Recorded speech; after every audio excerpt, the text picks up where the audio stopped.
देश दुनिया च वसते पंजाबियों ਨੂੰ ਜੀ ਆਇਆਂ। मैं हरजिंदर सिंह रंधावा, तुम देख रहे हो पंजाब टेलीविजन और मेरे नाल ने सीनियर जर्नलिस्ट सरदार हमीर सिंह जी और सरदार जगतार सिंह जी। मैं जी आया आखदा। थैंक यू, शुक्रिया जी। कुछ खबरां दे संदर्भ बहुत पसारी ਹੁੰਦੇ ਆ ਔਰ ਉਹਨਾਂ ਦੀ ਵਿਸ਼ਾਲਤਾ ਦੇ ਵਿੱਚ ਚੁੱਭੀ ਲਾਉਣ ਨੂੰ ਦਿਲ ਵੀ ਕਰਦਾ ਹੈ। ਉਹਦੇ ਵਿੱਚੋਂ ਕਈ ਚੀਜ਼ਾਂ ਐਸੀਆਂ ਹੁੰਦੀਆਂ ਜਿਹੜੀਆਂ ਸਾਡੇ ਨਾਲ ਸਿੱਧੇ ਅਸਿੱਧੇ ਤੌਰ ਤੇ ਜੁੜੀਆਂ ਵੀ ਹੁੰਦੀਆਂ ਤੇ ਸਾਨੂੰ ਅਸਰਅੰਦਾਜ਼ ਵੀ ਕਰਦੀਆਂ ਨੇ। ਇੱਕ ਖਬਰ ਜਿਹੜੀ ਯੂਨੀਫਾਰਮ ਸਿਵਲ ਕੋਡ ਨਾਲ ਸੰਬੰਧਿਤ ਹੈ, ਇਹਨੂੰ ਮੈਂ ਥੋੜਾ ਜਿਹਾ ਪਿੱਛੇ ਲੈ ਜਾਣਾ ਕਿਉਂਕਿ ਇਹਦਾ ਸਿੱਧਾ ਸੰਬੰਧ ਸਾਡੇ ਕਲਚਰ ਨਾਲ ਵੀ ਹੈ ਔਰ ਸਾਡੀ ਰਹਿਣੀ ਸਹਿਣੀ ਨਾਲ ਹੈ, ਜਿਹਦੇ ਵਿੱਚ ਅੱਜ ਕਾਫੀ ਸਵਾਲ ਪੁੱਛੇ ਜਾ ਰਹੇ ਨੇ ਪੰਜਾਬ ਦੇ ਸੱਤਾਧਾਰੀਆਂ ਕੋਲੋਂ ਔਰ ਇਹਦੇ ਵਿੱਚ ਸ਼੍ਰੋਮਣੀ ਕਮੇਟੀ ਦੇ ਪ੍ਰਧਾਨ ਵੀ ਕੁੱਦੇ ਨੇ ਤੇ ਇਹਦੇ ਵਿੱਚ ਇੱਕ ਸਮੁੱਚਾ ਦ੍ਰਿਸ਼ ਜਿਹੜਾ ਉਹ ਬਣ ਰਿਹਾ। ਲੇਕਿਨ ਦੋ ਖਬਰਾਂ ਹੋਰ ਅਹਿਮ ਨੇ। ਇੱਕ ਤਾਂ ਪੰਜਾਬ ਦੇ ਮੰਤਰੀ ਕਟਾਰੂ ਚੱਕ, ਇਹ ਮਾਮਲਾ ਲਗਭਗ ਦੱਬਿਆ ਗਿਆ ਸੀਗਾ ਤੇ ਹੁਣ ਵਿਜੇ ਸੰਪਲਾ ਜਿਹੜੇ ਕਿ ਚੇਅਰਮੈਨ ਨੇ ਸ਼ਡਿਊਲ ਕਾਸਟ ਕਮਿਸ਼ਨ ਦੇ, ਉਹਨਾਂ ਨੇ ਸਮਨ ਕੀਤਾ ਹੈ ਪੰਜਾਬ ਸਰਕਾਰ ਦੇ ਅਧਿਕਾਰੀਆਂ ਨੂੰ, ਜਿਨ੍ਹਾਂ 'ਚ ਚੀਫ ਸੈਕਟਰੀ ਵੀ ਨੇ, ਡੀਜੀਪੀ ਵੀ ਨੇ ਔਰ ਬਾਰਡਰ ਰੇਂਜ ਦੇ ਡਿਪਟੀ ਇੰਸਪੈਕਟਰ ਜਨਰਲ ਵੀ ਨੇ। ਉਹਨਾਂ ਨੇ ਸੁਣਵਾਈ ਦੀ ਡੇਟ 31 ਜੁਲਾਈ ਰੱਖੀ ਆ, ਸਾਰਾ ਰਿਕਾਰਡ ਤਲਬ ਕੀਤਾ ਔਰ ਕਿਉਂਕਿ ਮਾਮਲਾ ਲਗਭਗ ਖਤਮ ਹੋ ਗਿਆ ਸੀਗਾ, ਇਹਦੇ ਵਿੱਚ ਕੇਸ਼ਵ ਕੁਮਾਰ ਜਿਹੜਾ ਕੰਪਲੇਂਟ ਕਰਨ ਵਾਲਾ ਸੀ ਉਹਨੇ ਕਾਰਵਾਈ ਨਾ ਕਰਵਾਉਣ ਲਈ ਕਿਹਾ ਸੀ SIT ਨੂੰ। ਸੋ ਇਹ ਮਾਮਲਾ ਇੱਕ ਤਰ੍ਹਾਂ ਦਾ ਦੱਬ ਗਿਆ ਸੀ, ਪਰ ਹੁਣ ਕੀ ਇਹਦੀ ਸਥਿਤੀ ਬਣੂਗੀ ਇਹਦੇ ਉੱਤੇ ਗੱਲ ਕਰਦੇ ਹਾਂ ਕਿ ਇਹਦੇ ਕੋਣ ਕੀ ਨੇ। ਦੂਜੀ ਖਬਰ ਜਿਹੜੀ ਕੇਂਦਰੀ ਵਜ਼ਾਰਤ ਵਿੱਚ ਵਾਧੇ ਨਾਲ ਜੁੜੀ ਹੋਈ ਸੀਗੀ, ਮੈਂ ਸਵੇਰੇ ਜ਼ਿਕਰ ਕੀਤਾ ਸੀਗਾ ਕਿ ਕੀ ਜੇ ਗੱਠਜੋੜ ਦੀ ਸਥਿਤੀ ਬਣਦੀ ਹੈ ਜਾਂ ਐਸੀ ਸਥਿਤੀ ਦੇ ਵਿੱਚ ਅਕਾਲੀ ਦਲ ਨੂੰ ਬੀਜੇਪੀ ਸ਼ਾਮਲ ਕਰਨ ਦਾ ਯਤਨ ਕਰੂਗੀ ਕਿ ਨਹੀਂ, ਜਾਂ ਅਕਾਲੀ ਦਲ ਇਸ ਮੌਕੇ ਤੇ ਸ਼ਾਮਲ ਹੋਣਾ ਚਾਹੂਗਾ ਕਿ ਨਹੀਂ। ਲੇਕਿਨ ਖਬਰ ਕੁਝ ਹੋਰ ਤਰ੍ਹਾਂ ਨਿਕਲ ਕੇ ਆ ਰਹੀ ਹੈ। ਅਸੀਂ ਇਹਦੀ ਪੁਸ਼ਟੀ ਨਹੀਂ ਕਰਦੇ, ਬਿਲਕੁਲ ਨਹੀਂ ਕਰਦੇ। ਸਾਡੇ ਐਕਸਪਰਟਸ ਇਹਦੇ ਨਾਲ ਸਿਧਾਂਤਕ ਤੌਰ ਤੇ ਵੀ ਸਹਿਮਤ ਨਹੀਂ, ਜਦੋਂ ਬਹੁਤ ਥੋੜਾ ਸਮਾਂ ਰਹਿ ਗਿਆ ਔਰ ਰਾਜ ਸਭਾ ਦੇ ਵਿੱਚੋਂ ਦੀ ਕਿਸੇ ਨੂੰ ਲਿਆਉਣਾ ਪੈਂਦਾ ਹੈ। ਪਰ ਕੇਂਦਰੀ ਸੱਤਾ ਦੇ ਅੰਦਰਲੇ ਗਲਿਆਰਿਆਂ ਚੋਂ ਇਹ ਖਬਰ ਆ ਰਹੀ ਹੈ ਕਿ ਪ੍ਰਧਾਨ ਮੰਤਰੀ ਕਿਸੇ ਸਿੱਖ ਨੂੰ ਕੈਬਨਿਟ ਦੇ ਵਿੱਚ ਜਗ੍ਹਾ ਦੇਣਾ ਚਾਹ ਰਹੇ ਨੇ ਔਰ ਉਹਦੇ ਵਿੱਚ 3 ਨਾਵਾਂ ਦਾ ਜ਼ਿਕਰ ਹੈ। ਇਕਬਾਲ ਸਿੰਘ ਲਾਲਪੁਰਾ, ਤਰਨਜੀਤ ਸਿੰਘ ਸੰਧੂ। ਇਕਬਾਲ ਸਿੰਘ ਲਾਲਪੁਰਾ ਜਿਹੜੇ ਘੱਟ ਗਿਣਤੀ ਕਮਿਸ਼ਨ ਦੇ ਚੇਅਰਮੈਨ ਨੇ ਔਰ ਤਰਨਜੀਤ ਸਿੰਘ ਸੰਧੂ ਇਸ ਵੇਲੇ ਅਮਰੀਕਾ ਦੇ ਵਿੱਚ ਰਾਜਦੂਤ ਨੇ ਭਾਰਤ ਦੇ। ਔਰ ਤੀਜਾ ਨਾਂ ਚੰਡੀਗੜ੍ਹ ਦੇ ਘੇਰਿਆਂ 'ਚ ਜਾਣਿਆ ਪਛਾਣਿਆ ਨਾਂ ਸਤਨਾਮ ਸਿੰਘ ਸੰਧੂ, ਚੰਡੀਗੜ੍ਹ ਯੂਨੀਵਰਸਿਟੀ ਦੇ ਚਾਂਸਲਰ ਨੇ। ਉਹਨਾਂ ਦਾ ਜ਼ਿਕਰ ਕਾਫੀ ਦੇਰ ਤੋਂ ਪ੍ਰਧਾਨ ਮੰਤਰੀ ਦੇ ਨਾਲ ਗੇੜਿਆਂ ਦੇ ਵਿੱਚ ਆਉਂਦਾ ਹੈ ਔਰ ਇਹ ਵੀ ਜ਼ਿਕਰ ਆਉਂਦਾ ਹੈ ਕਿ ਉਹ ਚੰਡੀਗੜ੍ਹ ਤੋਂ ਇਲੈਕਸ਼ਨ ਵੀ ਲੜਨਾ ਚਾਹੁੰਦੇ ਆ।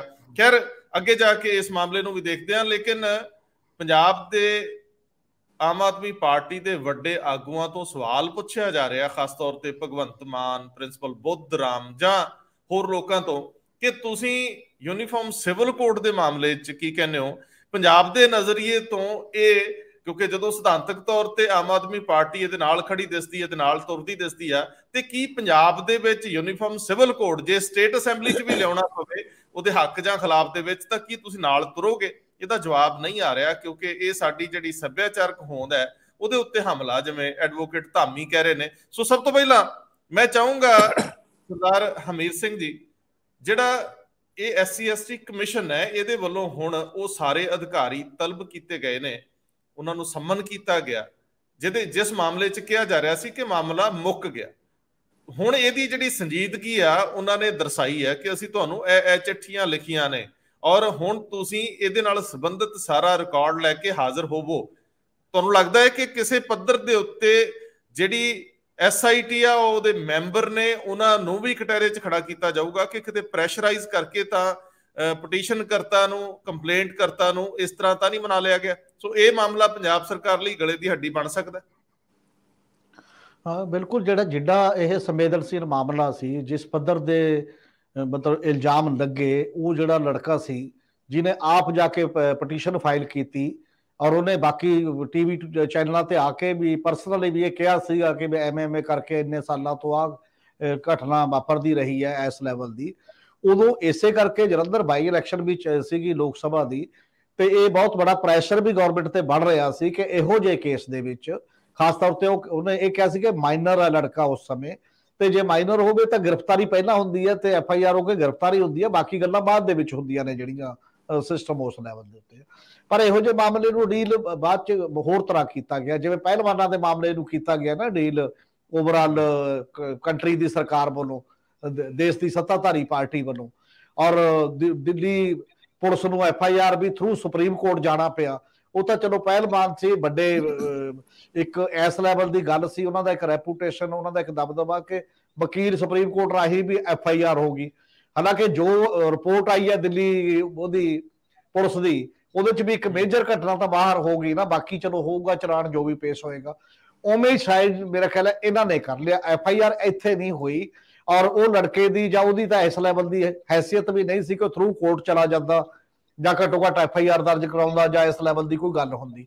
ਜਿਹੜੀ ਆਪੋਜੀਸ਼ਨ ਵੀ ਸੀ ਉਹਨਾਂ ਨੇ ਮੇਰੇ ਖਿਆਲ ਹੈ ਕੋਈ ਐਜੀਟੇਸ਼ਨ ਲਾਂਚ ਕਰਨ ਦੀ ਬਜਾਏ ਉਹਨੇ ਨਾਲ ਸਾਰ ਲਿਆ ਸੀਗਾ, ਗਵਰਨਰ ਨੂੰ ਮੰਗ ਪੱਤਰ ਦੇਤਾ ਜਾਂ ਪ੍ਰੈਸ ਨੋਟ ਦੇਤਾ, ਇੱਕ ਅੱਧੀ ਪ੍ਰੈਸ ਕਾਨਫਰੰਸ ਕਰਤੀ, ਇਦੋਂ ਵੱਧ ਰੌਲਾ ਆਪੋਜੀਸ਼ਨ ਵੱਲੋਂ ਵੀ ਨਹੀਂ ਪਿਆ। ਤਾਂ ਸਰਕਾਰ ਨੇ ਮੇਰੇ ਖਿਆਲ ਇਸ ਰਾਹ ਚੱਲ ਪਈ ਵੀ ਚਲੋ ਠੀਕ ਹੈ ਜੀ, ਆਪਾਂ ਇੱਕ SIT ਬਣਾਤੀ।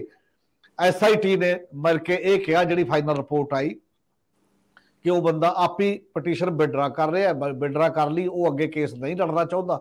ਹੁਣ ਇਹ ਚੋਂ ਸਮਝਿਆ ਕੀ ਜਾਵੇ, ਅਸਲ ਦੇ ਵਿੱਚ ਆਟੋਮੈਟਿਕਲੀ ਜਿਹੜਾ ਕੋਈ ਕੱਲਾ ਜਵਾਕ ਗਰੀਬ ਤੇ ਸਾਹਮਣੇ ਮੰਤਰੀ ਤੇ ਨਾਲ ਮੰਤਰੀ ਦੇ ਸਹਿਯੋਗੀ ਸਰਕਾਰ ਖੜੀ ਹੋਵੇ, ਕੇਸ ਕਿੰਨਾ ਕੁ ਲੜਨਾ ਚਾਹੂਗਾ, ਕੋਈ ਕਦੋਂ ਤੱਕ ਲੜਨਾ ਚਾਹੂ, ਕਿੰਨੀ ਕੁ ਮੁੱਕਤ ਹੁੰਦੀ ਹੈ ਕੋਈ ਕੇਸ ਲੜਨਾ ਚਾਹੇਗਾ। ਜੇਕਰ ਆਪਾਂ ਪ੍ਰਾਈਮਾ ਫੇਸੀ ਵੀ ਦੇਖਦੇ ਹਾਂ, ਰੂਟੀਨ ਚ ਜਿਹੜੀਆਂ ਘਟਨਾਵਾਂ ਵਾਪਰਦੀਆਂ ਹੁੰਦੀਆਂ ਨੇ, ਜਦੋਂ ਇੱਕ ਪਾਸੇ ਬਹੁਤ ਮਜ਼ਬੂਤ ਧਿਰ ਹੋਵੇ ਔਰ ਦੂਸਰੇ ਪਾਸੇ ਬਹੁਤ ਕਮਜ਼ੋਰ, ਤਾਂ ਲੋਕ ਰਿਸ਼ਤੇਦਾਰ ਦੋਸਤ ਮਿੱਤਰ ਜਿਹੜਾ ਮਾੜਾ ਮੋਟਾ ਇੱਕਾ ਦੁੱਕਾ ਹੁੰਦਾ ਉਹ ਵੀ ਕਹਿੰਦਾ ਵੀ ਕਾਹਨੂੰ ਪੰਗੇ ਲੈ ਰਹੇ ਹੋ, ਹੋਣਾ ਤਾਂ ਕੁਝ ਹੈ ਨਹੀਂ, ਇਸ ਲਈ ਕੰਪਰੋਮਾਈਜ਼ ਦੀ ਸਥਿਤੀ ਠੀਕ ਹੈ। ਤੇ ਮੈਨੂੰ ਲੱਗਦਾ ਕਿ ਇੱਕ ਲੈਵਲ ਦਾ ਕੰਪਰੋਮਾਈਜ਼ ਹੈ ਪਰਦੇ ਦੇ ਪਿੱਛੇ ਕਿਸੇ ਨਾ ਕਿਸੇ ਰੂਪ ਦੇ ਵਿੱਚ।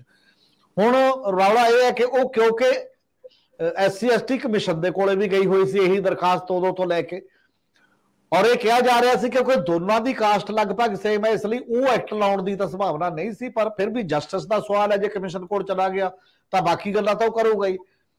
ਉਹਦੇ ਚੱਲਦੇ ਦੌਰਾਨ ਫਿਰ ਇਹ ਹੋ ਗਿਆ ਜੀ, ਸਰਕਾਰ ਬੈਠ ਗਈ ਤਾਂ ਹੁਣ ਇੱਕ ਨਵੇਂ ਸਿਰੇ ਜਿਹੜਾ ਇੱਕ ਸੰਮਣ ਕੀਤਾ ਗਿਆ, ਤਾਂ ਮੈਨੂੰ ਲੱਗਦਾ ਕਿ ਮੁੱਦਾ ਦੁਬਾਰਾ ਖੁੱਲੇਗਾ ਕਿਸੇ ਨਾ ਕਿਸੇ ਰੂਪ ਦੇ ਵਿੱਚ। ਉੱਥੇ ਜੋ ਜਾ ਕੇ ਉਹ ਗੱਲ ਕਰਨਗੇ ਕਮਿਸ਼ਨ ਕੀ ਵਿਊ ਲੈਂਦਾ, ਕਮਿਸ਼ਨ ਕੀ SIT ਦੀ ਰਿਪੋਰਟ ਨਾਲ ਸਹਿਮਤ ਹੋ ਜਾਂਦਾ, ਕੀ ਉਹ ਆਰਗੂਮੈਂਟ ਇੱਕ ਦੂਜੇ ਨੂੰ ਕਰੂਗਾ ਨਹੀਂ ਕਿ ਕਿਵੇਂ ਸਹਿਮਤ ਹੋਇਆ, ਕਿਵੇਂ ਮਿਲੇ, ਕਿਵੇਂ ਤੁਸੀਂ ਇਨਵੈਸਟੀਗੇਸ਼ਨ ਕੀਤੀ। SIT ਨੇ ਕਟਾਰੂ ਚੱਕ ਦੀ ਇਨਵੈਸਟੀਗੇਸ਼ਨ ਕਿਵੇਂ ਕੀਤੀ, ਮੰਤਰੀ ਰਹਿੰਦੇ ਹੋਏ ਕਿੰਨੇ ਸਵਾਲ ਕੀਤੇ ਹੋਣਗੇ, ਕੀ ਕੀਤਾ ਹੋ, ਕੀ ਘਟਨਾਵਾਂ ਦੇ ਪਿੱਛੇ ਗਈ ਹੋ, ਤੇ ਉਹ ਜਿਹੜਾ ਲੜਕਾ ਉਹਦੇ ਨਾਲ ਵੀ ਕੀ ਹੋਈ।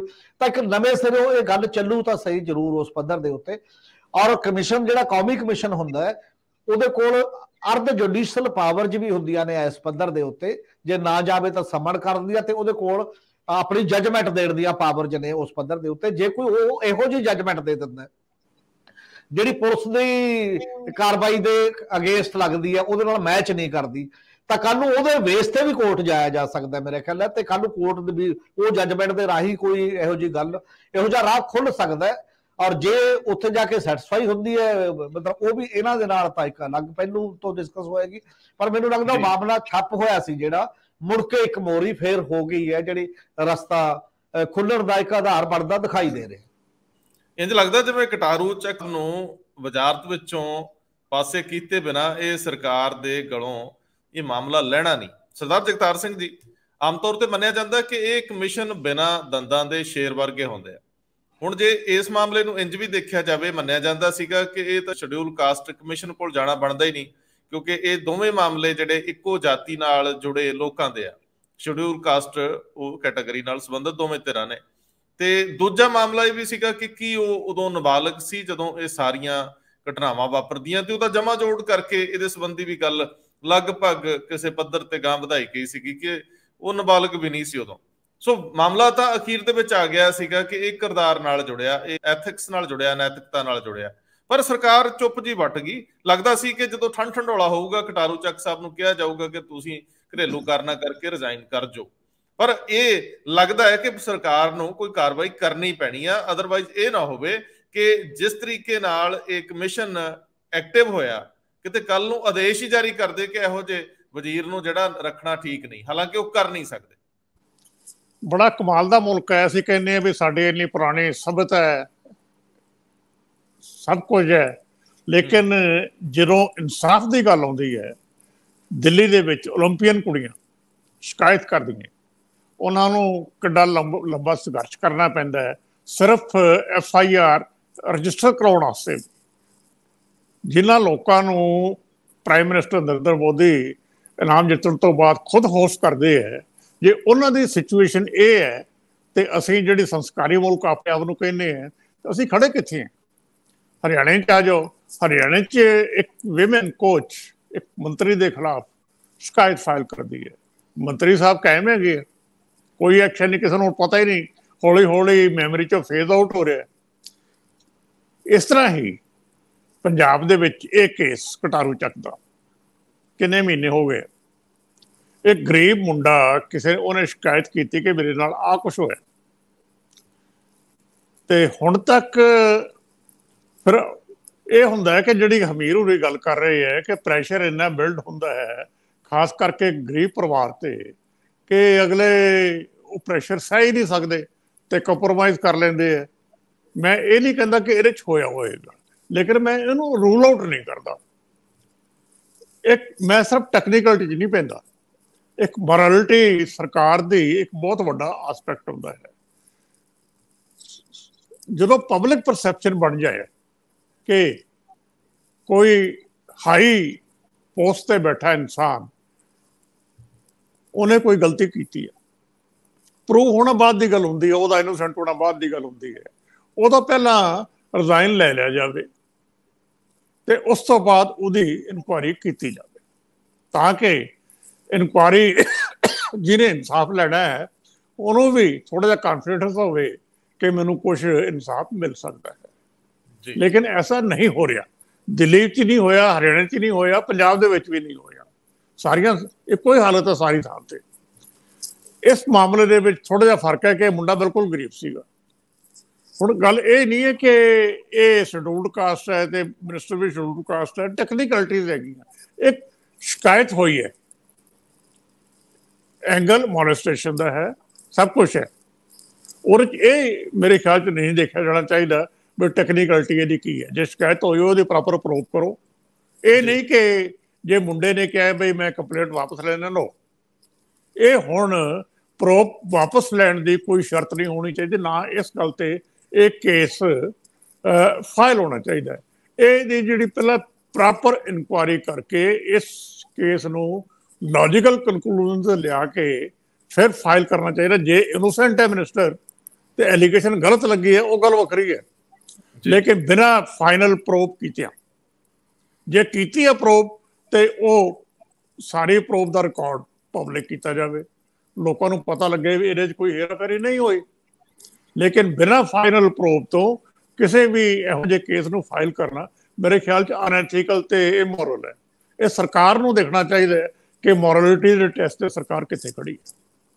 ਇਸ ਮਾਮਲੇ ਦੇ ਵਿੱਚ ਪੰਜਾਬ ਦੇ ਗਵਰਨਰ ਬਨਵਾਰੀ ਲਾਲ ਪੁਰੋਹਿਤ ਨੇ ਇੱਕ ਤੋਂ ਵੱਧ ਵਾਰੀ ਪੱਤਰ ਲਿਖੇ ਤੇ ਆਪਣੀ ਪ੍ਰੈਸ ਕਾਨਫਰੰਸ ਦੇ ਵਿੱਚ ਵੀ ਉਹਨਾਂ ਨੇ ਸਾਫ਼ ਕੀਤਾ ਸੀ ਕਿ ਮੈਂ ਸਰਕਾਰ ਨੂੰ ਇਸ ਸੰਬੰਧੀ ਕਾਰਵਾਈ ਕਰਨ ਲਈ ਕਿਹਾ ਸੀ, ਜਿਹੜੀ ਉਹਨਾਂ ਨੇ ਨਹੀਂ ਕੀਤੀ। ਇਹ ਸਵਾਲ ਅਜੇ ਤੱਕ ਵੀ ਜਿਉਂ ਦਾ ਤਿਉਂ ਖੜਾ ਹੈ ਕਿ ਤੁਸੀਂ ਜੇਕਰ ਮੋਰੈਲਿਟੀ ਦੇ ਨਜ਼ਰੀਏ ਤੋਂ, ਤੁਸੀਂ ਅਖਲਾਕ ਦੇ ਨਜ਼ਰੀਏ ਤੋਂ, ਤੁਸੀਂ ਇਮਾਨਦਾਰੀ ਦੇ ਨਜ਼ਰੀਏ ਤੋਂ ਅੱਗੇ ਵਧਦੇ ਹੋ ਤਾਂ ਫਿਰ ਫੈਸਲਾਕੁਨ ਹੋਣਾ ਬੜਾ ਜਾਇਜ਼ ਆ ਕਿ ਜਾਂਚ ਦੌਰਾਨ ਮਿਨਿਸਟਰ ਦਾ ਅਹੁਦੇ ਤੇ ਬਣਿਆ ਰਹਿਣਾ ਜਾਂਚ ਨੂੰ ਅਸਰਅੰਦਾਜ਼ ਕਰਦਾ। ਇਹ ਮੋਟਾ ਤੱਥ ਆ ਜਿਹਨੂੰ ਦਰਕਨਾਰ ਕੀਤਾ ਗਿਆ, ਜਿਹੜਾ ਕੀਤਾ ਨਹੀਂ ਸੀ ਜਾਣਾ ਬਣਦਾ। ਦੂਜਾ ਮਾਮਲਾ ਸਰਦਾਰ ਹਮੀਰ ਸਿੰਘ ਜੀ, ਵੈਸੇ ਇਸੇ ਤੇ ਮੈਂ ਇੱਕ ਗੱਲ ਕਹਿੰਦਾ ਕਿ ਸਾਡੇ ਜਿਹੜਾ ਸਿਸਟਮ ਹੈ ਨਾ, ਕ੍ਰਾਈਮ ਅਗੇਂਸਟ ਸਟੇਟ ਮੰਨਿਆ ਜਾਂਦਾ ਸਾਡੇ ਲਾਅ 'ਚ ਜੀ। ਇੰਡੀਵਿਜੂਅਲ ਖਿਲਾਫ ਕ੍ਰਾਈਮ ਨਹੀਂ ਹੁੰਦਾ, ਉਹ ਸਟੇਟ ਦੇ ਖਿਲਾਫ ਹੁੰਦਾ।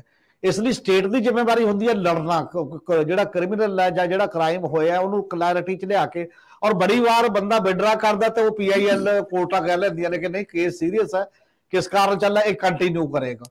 ਇਸੇ ਕਰਕੇ ਵਕੀਲ ਦੇਣ ਦੀ ਪ੍ਰਥਾ, ਗਰੀਬ ਆਦਮੀ ਹੈ ਤੇ ਉਹਨੂੰ ਵਕੀਲ ਦੇਾਂਗੇ ਸਿਸਟਮ ਦੇ ਵਿੱਚੋਂ। ਹੁਣ ਜੇ ਸਿਸਟਮ ਹੀ ਐ ਖੜਾ ਹੋ ਜਾਊਗਾ ਵੀ ਮਾਮਲੇ ਤੁਹਾਡੇ ਦੋਨਾਂ ਦੇ ਆਪਣੇ ਨੇ, ਸਟੇਟ ਦੇ ਵਿੱਚ ਨਹੀਂ ਹੈ, ਸਟੇਟ ਬਲਕਿ ਤਕੜੇ ਵਾਲੇ ਪਾਸੇ ਹੈ, ਫਿਰ ਇਨਸਾਫ ਕਿੱਥੇ ਮਿਲੇਗਾ? ਅਜੇ ਮਿਸਰਾ ਟਾਈਨੀ ਦੇਖ ਲਓ, ਕਿਸਾਨਾਂ ਨੂੰ ਮਾਰ ਕੇ ਦਰੜ ਕੇ, ਵੀਡੀਓ ਸਾਡੇ ਸਾਹਮਣੇ ਨੇ ਸਾਰੀਆਂ, ਤੇ ਅਜੇ ਵੀ ਉਸੇ ਕੁਰਸੀ ਤੇ ਬਿਰਾਜਮਾਨ ਹੈ ਦਿੱਲੀ ਦੀ ਤੇ ਸਾਰੇ ਮਾਮਲੇ ਦੇ ਵਿੱਚ। ਮਤਲਬ ਅਸੀਂ ਸਾਰੇ ਕਿਤੇ ਹੀ ਸੱਤਾ ਇੱਧਰ ਨੂੰ ਬਿਹੇਵ ਕਰ ਰਹੀ ਹੈ। ਉਹ ਇਹ ਕਹਿ ਨਹੀਂ ਰਹੇ ਕਿ ਮੇਰੇ ਖਿਲਾਫ ਕ੍ਰਾਈਮ ਹੈ, ਮੇਰੀ ਜ਼ਿੰਮੇਵਾਰੀ ਹੈ ਕ੍ਰਾਈਮ ਘਟੇ ਕਿਸੇ ਨਾ ਕਿਸੇ ਰੂਪ ਦੇ ਵਿੱਚ। ਉਹ ਧਾਰਨਾ ਮੇਰੇ ਖਿਆਲ ਉਹਦੇ 'ਚ ਹੀ ਗੜਬੜ ਹੋ ਗਈ ਹੈ ਕਿਤੇ ਨਾ ਕਿਤੇ। ਤੁਸੀਂ ਬਿਲਕੁਲ ਠੀਕ ਕਹਿ ਰਹੇ ਹੋ ਸਰਦਾਰ ਹਮੀਰ ਸਿੰਘ ਜੀ, ਪਰ ਸਵਾਲ ਇਸ ਗੱਲ ਦਾ ਹੈ ਕਿ ਕੋਈ ਵਕੀਲ ਵੀ ਇਸ ਮਾਮਲੇ 'ਚ ਨਹੀਂ ਉੱਠਿਆ ਜਿਹੜਾ ਜਾ ਕੇ PIL ਪਾ ਦਿੰਦਾ। ਔਰ ਉਹ ਵਕੀਲ ਜਿਹੜੇ ਲਗਾਤਾਰ ਸਰਕਾਰ ਦੇ ਵਿੱਚ ਹੁੰਦੀਆਂ ਨਿਯੁਕਤੀਆਂ ਦੇ ਮਾਮਲੇ 'ਚ ਕਈ ਵਾਰੀ ਉਹਨਾਂ ਨੂੰ ਚੁਣੌਤੀ ਦਿੰਦੇ ਰਹਿੰਦੇ ਆ। ਇਸ ਮਾਮਲੇ ਦੇ ਵਿੱਚ ਅਦਾਲਤ ਨੂੰ ਨੋਟਿਸ ਲੈਣ ਲਈ ਕਹਿੰਦੇ ਕਿ ਆ ਕੁਝ ਵਾਪਰ ਰਿਹਾ। ਔਰ ਕਿਉਂਕਿ ਸਾਫ਼ ਨਜ਼ਰ ਆ ਰਿਹਾ ਕਿ ਜਿਹੜਾ ਬੱਚਾ ਗਰੀਬ ਸੀਗਾ ਔਰ ਗਰੀਬ ਬੱਚੇ ਤੇ ਕੋਈ ਪ੍ਰੈਸ਼ਰ ਤਾਂ ਨਹੀਂ ਸੀ, ਇਹ ਸਵਾਲ ਉੱਠਦਾ ਹੈ।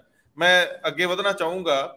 एक खबर ਜਿਹੜੀ ਨਿਕਲਣੀ ਸ਼ੁਰੂ ਹੋਈ कि बीजेपी ਦੀ ਕੇਂਦਰੀ ਸੱਤਾ ਪ੍ਰਧਾਨ ਮੰਤਰੀ ਨਰਿੰਦਰ ਮੋਦੀ ਦੀ ਅਗਵਾਈ ਦੇ ਵਿੱਚ ਚੱਲਦੀ ਸਰਕਾਰ ਦੇ ਵਿੱਚ ਕੋਈ ਕੈਬਨਿਟ ਫੇਰਬਦਲ ਹੋਣ ਵਾਲਾ। ਜਦੋਂ ਇਹ ਖਬਰ ਨਿਕਲਣੀ ਸ਼ੁਰੂ ਹੋਈ ਤਾਂ ਨਾਲ ਹੀ, ਕਿਉਂਕਿ ਘੱਟ ਗਿਣਤੀਆਂ ਨੂੰ ਲੈ ਕੇ ਅਕਸਰ ਰੌਲੇ ਪੈਂਦੇ ਰਹਿੰਦੇ ਆ ਔਰ ਦੁਨੀਆ ਭਰ ਦੇ ਵਿੱਚ ਮੋਦੀ ਸਾਹਿਬ ਦੀ ਸਰਕਾਰ ਦੀ ਇਮੇਜ ਦਾ ਜਦੋਂ ਜ਼ਿਕਰ ਹੁੰਦਾ ਹੈ ਤੇ ਉਹ ਸਿੱਖਾਂ ਨਾਲ ਨੇੜਤਾ ਦਰਸਾਉਂਦੇ ਰਹਿੰਦੇ ਆ ਕਿ ਕੋਈ ਇੱਕ ਹੋਰ ਸਿੱਖ ਚਿਹਰਾ ਉਸ ਵਜ਼ਾਰਤ ਵਿੱਚ ਸ਼ਾਮਲ ਹੋ ਰਿਹਾ। ਇਹ ਗੱਲ ਤੁਰ ਪਈ ਤੇ ਉਹਦੇ ਨਾਲ ਹੀ ਕੁਝ ਨਾਵਾਂ ਦਾ ਜ਼ਿਕਰ ਹੋਣਾ ਸ਼ੁਰੂ ਹੋ ਗਿਆ ਜਿਨ੍ਹਾਂ ਨੂੰ ਅਸੀਂ ਪੁਖਤਗੀ ਨਾਲ ਨਹੀਂ ਕਹਿੰਦੇ, ਪਰ ਅੰਦਰਲੇ ਘੇਰਿਆਂ ਚੋਂ ਇਹ ਖਬਰ ਜ਼ਰੂਰ ਆਉਂਦੀ ਰਹੀ ਕਿ ਕੀ ਇਕਬਾਲ ਸਿੰਘ ਲਾਲਪੁਰਾ ਜਿਹੜੇ ਹੁਣ ਘੱਟ ਗਿਣਤੀ ਕਮਿਸ਼ਨ ਦੇ ਚੇਅਰਮੈਨ ਨੇ, ਜਾਂ ਫਿਰ ਤਰਨਜੀਤ ਸਿੰਘ ਸੰਧੂ ਜਿਨ੍ਹਾਂ ਦਾ ਇੱਕ ਪਿਛੋਕੜ ਹੈ, ਉਹ ਤੇਜਾ ਸਿੰਘ ਸਮੁੰਦਰੀ ਦੇ ਪੋਤਰੇ ਨੇ ਔਰ ਬਿਸ਼ਨ ਸਿੰਘ ਸਮੁੰਦਰੀ ਜਿਹੜੇ ਕਿ ਗੁਰੂ ਨਾਨਕ ਦੇਵ ਯੂਨੀਵਰਸਿਟੀ ਦੇ ਪਹਿਲੇ ਵਾਈਸ ਚਾਂਸਲਰ ਸੀ, ਉਹਨਾਂ ਦੇ ਪੁੱਤਰ ਨੇ, ਇਸ ਵੇਲੇ ਅਮਰੀਕਾ 'ਚ ਐਂਬੈਸਡਰ ਨੇ ਭਾਰਤ ਵੱਲੋਂ ਉਹਨਾਂ, ਔਰ ਤੀਜਾ ਸਤਨਾਮ ਸਿੰਘ ਸੰਧੂ ਚੰਡੀਗੜ੍ਹ ਦੇ ਘੇਰਿਆਂ 'ਚ ਇੱਕ ਨਾਂ।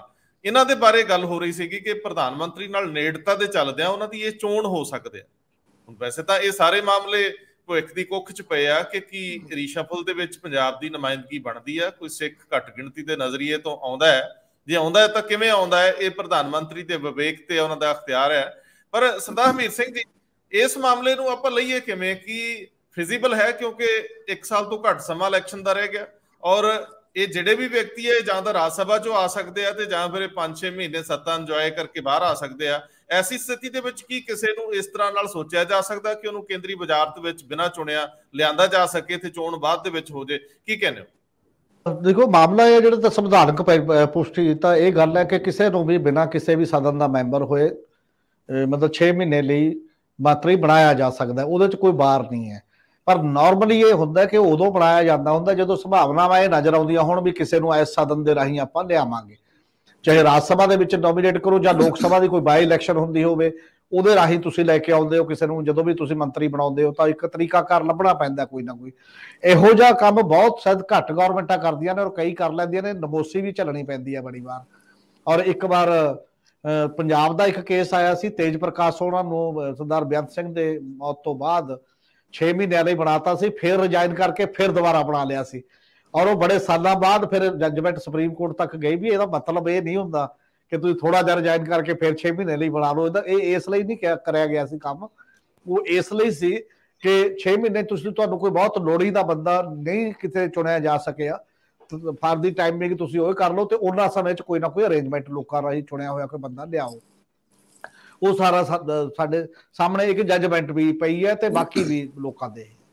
ਹੁਣ ਸਵਾਲ ਇਹ ਹੈ ਕਿ 1 ਸਾਲ ਤੋਂ ਘੱਟ ਦਾ ਸਮਾਂ ਰਹਿੰਦਾ ਹੈ ਔਰ ਲਗਭਗ 2024 ਦੀਆਂ ਇਲੈਕਸ਼ਨਾਂ ਦਾ ਐਲਾਨ ਤਾਂ ਸਭ ਨੂੰ ਪਤਾ ਕਿ ਡੇਟਾ ਉਹੀ ਨੇ, ਪਰ ਪ੍ਰਧਾਨ ਮੰਤਰੀ ਨੇ ਤਾਂ ਕਾਮਨ ਸਿਵਲ ਕੋਡ ਤੋਂ ਲੈ ਕੇ ਯੂਨੀਫਾਰਮ ਸਿਵਲ ਕੋਡ ਤੋਂ ਲੈ ਕੇ ਵੱਖ-ਵੱਖ ਟਾਈਪ ਦਾ ਮਤਲਬ ਸਟਾਰਟ ਕਰਤਾ ਹੈ ਆਪਣੇ।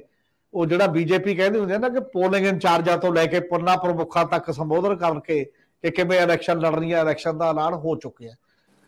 ਹੁਣ ਉਹ ਬਿਲਕੁਲ ਇਹ ਬੀਜੇਪੀ ਕਰਦੀ ਇਹ ਵੀ ਹੈ। ਪਿਛਲੀ 14 ਦੀ ਇਲੈਕਸ਼ਨ ਦੇ ਵਿੱਚ ਤੋਂ ਬਾਅਦ 19 ਵੇਲੇ ਵੀ ਜੇ ਅਸੀਂ ਕਹੀਏ ਤਾਂ ਜਿਹੜੀ ਇੱਕ ਰੀਸਫਲਿੰਗ ਸੀ, ਕਈ ਬੰਦੇ ਓਬੀਸੀ ਚੋਂ ਇਧਰੋਂ ਉਧਰੋਂ ਚੱਕ ਕੇ ਲਾ ਕੇ, ਕਿਉਂਕਿ ਚੋਣ ਪ੍ਰਕਿਰਿਆ ਦੇ ਐਂਗਲ ਤੋਂ ਲਾ ਕੇ ਵੀ ਤੁਹਾਨੂੰ ਵੀ ਨੁਮਾਇੰਦਗੀ ਦੇਤੀ, ਤੁਹਾਨੂੰ ਵੀ ਦੇਤੀ, ਤੁਹਾਨੂੰ ਵੀ ਦੇਤੀ, ਕਈ ਰੀਸਫਲ ਉਦੋਂ ਹੋਈ ਹੈ 2019 ਦੇ ਵਿੱਚ ਵੀ। ਪਰ ਸਮਾਂ ਇਦੋਂ ਥੋੜਾ ਵੱਧ ਰਹਿੰਦਾ ਸੀ, ਮਤਲਬ ਐ ਨਹੀਂ ਸੀ ਕਿ 1 ਸਾਲ ਤੋਂ ਵੀ ਘੱਟ ਰਹਿੰਦਾ ਸਮਾਂ ਰਹਿੰਦਾ ਸੀ, ਪਰ ਉਹ ਉਹਨਾਂ ਵਿੱਚੋਂ ਹੀ ਆਏ ਸੀ ਜ਼ਿਆਦਾ ਲੋਕ ਜਿਹੜੇ ਲੋਕ ਸਭਾ ਮੈਂਬਰ ਸੀ ਜਾਂ ਰਾਜ ਸਭਾ ਮੈਂਬਰ ਸੀ। ਹੁਣ ਮਤਲਬ ਇਹ ਹੈ ਕਿ ਕੀ ਕੀਤਾ ਜਾ ਸਕਦਾ, ਇੱਕੋ ਹੀ ਚਾਂਸ ਹੈ ਕਿ ਜੇ ਕਿਸੇ ਨੂੰ ਮਤਲਬ ਬਿਨਾਂ ਸ਼ੱਕ ਬੀਜੇਪੀ ਦਾ ਚਿਹਰਾ ਮੋਹਰਾ ਕਾਰਗੁਜ਼ਾਰੀ ਇਹ ਮੰਨੀ ਜਾਣ ਲੱਗੀ ਹੈ ਕਿ ਉਹ ਮਿਨੋਰਟੀ ਦੇ ਪੱਖ 'ਚ ਨਹੀਂ ਹੈ, ਐਂਟੀ ਮਿਨੋਰਟੀ ਹੈ। 303 MP ਲੋਕ ਸਭਾ ਦੇ ਤੇ ਲਗਭਗ 100 MP ਰਾਜ ਸਭਾ ਦੇ ਵਿੱਚ, 400 ਦੇ ਵਿੱਚੋਂ ਇੱਕ ਵੀ ਮੁਸਲਿਮ ਨਹੀਂ। ਸ਼ਾਇਦ ਮੇਰਾ ਖਿਆਲ ਹੈ 1 ਸਿੱਖ ਕਿਤੇ ਜਾਂ 2 ਸਿੱਖ ਰਾਜ ਸਭਾ ਦੇ ਵਿੱਚ ਉਸ ਲੈਵਲ ਤੇ ਹੈ, ਬਾਕੀ ਤਾਂ ਉਸੇ ਤਰੀਕੇ ਦੇ ਨਾਲ ਸਾਰੇ ਗੱਲ ਚੱਲ ਰਹੀ ਹੈ। ਹਾਂ, ਪਿਛਲੇ ਦਿਨਾਂ ਤੋਂ ਜਦੋਂ ਇੱਕ ਮਿਨੋਰਟੀ ਨੂੰ ਨਾਲ ਰੱਖਣ ਦਾ ਪ੍ਰੈਸ਼ਰ ਬੀਜੇਪੀ ਤੇ ਇੱਕ ਲੈਵਲ ਦਾ ਹੈ ਕਿ ਜੇ ਤੁਸੀਂ ਦੁਨੀਆ ਨੂੰ ਦਿਖਾਉਣਾ ਜਾਂ ਦੇਸ਼ ਦੇ ਅੰਦਰ ਇਹ ਦਿਖਾਉਣਾ ਆਪਣੇ ਆਪ ਨੂੰ ਵੀ ਨਹੀਂ ਐਡੀ ਕੋਈ ਗੱਲ ਨਹੀਂ, ਅਸੀਂ ਸਾਰੇ ਮਿਨੋਰਟੀ ਦੇ ਖਿਲਾਫ ਨਹੀਂ ਜਾਂ ਬਾਕੀ ਦੇ ਨਹੀਂ ਹੈ, ਤਾਂ ਸਿੱਖਾਂ ਵੱਲ ਇੱਕ ਲੈਵਲ ਦਾ ਬਾਰ-ਬਾਰ ਜਦੋਂ ਰੈਲੀਆਂ ਹੁੰਦੀਆਂ ਨੇ ਉਹ ਕਹਿੰਦੇ ਨੇ ਦੇਖੋ ਜੀ ਪ੍ਰਧਾਨ ਮੰਤਰੀ ਦੇ ਮਨ 'ਚ ਸਿੱਖਾਂ ਬਾਰੇ ਬਹੁਤ ਰਿਗਾਰਡ ਹੈ, ਬਹੁਤ ਜ਼ਿਆਦਾ ਉਹ ਇਹਨਾਂ ਦੇ ਸਨਮਾਨ ਕਰਦੇ ਨੇ।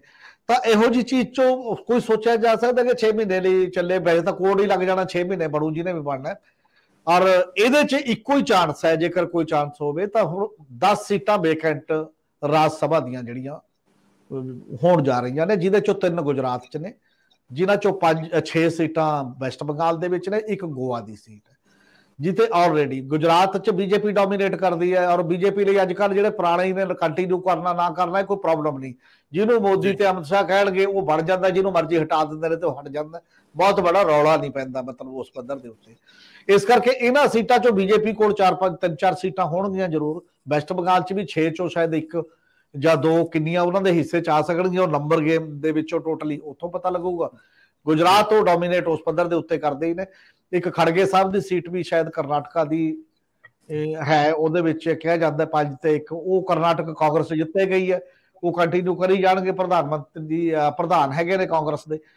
ਹੁਣ ਇਹੀ ਹੈ, ਇਹਦੇ 13 ਜੁਲਾਈ ਤੋਂ ਨੋਮੀਨੇਸ਼ਨਾਂ ਹੋਣੀਆਂ ਨੇ, ਤੇ ਇਹ ਲਗਭਗ ਐਸੇ ਜੁਲਾਈ ਦੇ ਵਿੱਚ ਹੀ 24 ਜੁਲਾਈ ਨੂੰ ਸ਼ਾਇਦ ਵੋਟਾਂ ਨੇ, ਤੇ ਜੁਲਾਈ ਦੇ ਵਿੱਚ ਬੰਦਾ ਚੁਣਿਆ ਜਾਣਾ, ਜਿਹੜਾ ਵੀ ਚੁਣਿਆ ਜਾਣਾ। ਜੇ ਕੋਈ ਇਹੋ ਜਿਹੀ ਪਰਸੈਪਸ਼ਨ ਹੋਵੇ ਜਾਂ ਇਹੋ ਜਿਹਾ ਕੋਈ ਫੈਸਲਾ ਹੋਵੇ ਤਾਂ ਇਹੀ ਇੱਕ ਚਾਂਸ ਹੈ। ਔਰ ਨਾਲ ਦੀ ਨਾਲ ਇਹ ਜ਼ਰੂਰ ਹੈ ਕਿ ਜਿਹੜੇ ਬੰਦੇ ਨੇ ਰਾਜ ਸਭਾ ਦਾ ਮੈਂਬਰ ਬਣਨਾ, ਉਹਨੂੰ ਉਸੇ ਸਟੇਟ 'ਚ ਵੋਟ ਵੀ ਚਾਹੀਦੀ ਹੁੰਦੀ ਹੈ, ਤੇ ਬਾਕੀ ਪ੍ਰਕਿਰਿਆ ਵੀ ਚਾਹੀਦੀ ਹੁੰਦੀ ਹੈ, ਤੇ ਉੱਥੋਂ ਤਾਂ ਕਿ ਉਹ ਚੁਣ ਕੇ ਆ ਸਕੇ। ਨੋਮੀਨੇਟ ਤਾਂ ਕਰਨਾ ਇੱਕ ਅਲੱਗ ਗੱਲ ਹੁੰਦੀ ਹੈ, ਜਿਹੜੇ 12 ਪ੍ਰੈਜ਼ੀਡੈਂਟ ਨੋਮੀਨੇਟ ਕਰਦਾ ਮਤਲਬ ਆਪਣੇ ਕੋਟੇ ਦੇ ਵਿੱਚੋਂ, ਪਰ ਇਹਦੇ ਵਿੱਚ ਜ਼ਰੂਰ ਉਸ ਸਟੇਟ ਤੋਂ ਬਣਾਉਣਾ ਹੁੰਦਾ ਕਿਸੇ ਨਾ ਕਿਸੇ ਰੂਪ ਦੇ ਵਿੱਚ। ਇਹੀ ਇੱਕ ਗੱਲ ਸੰਭਾਵਨਾ ਹੋ ਸਕਦੀ ਹੈ ਜੇ ਚਿਹਰੇ ਦੇ ਤੌਰ ਤੇ ਕਿਸੇ ਨੂੰ ਦਿਖਾਉਣ ਦੀ ਗੱਲ ਹੁੰਦੀ ਹੈ ਕਿ ਤੁਹਾਡੇ ਇਸ ਮਾਮਲੇ ਦੇ ਵਿੱਚ।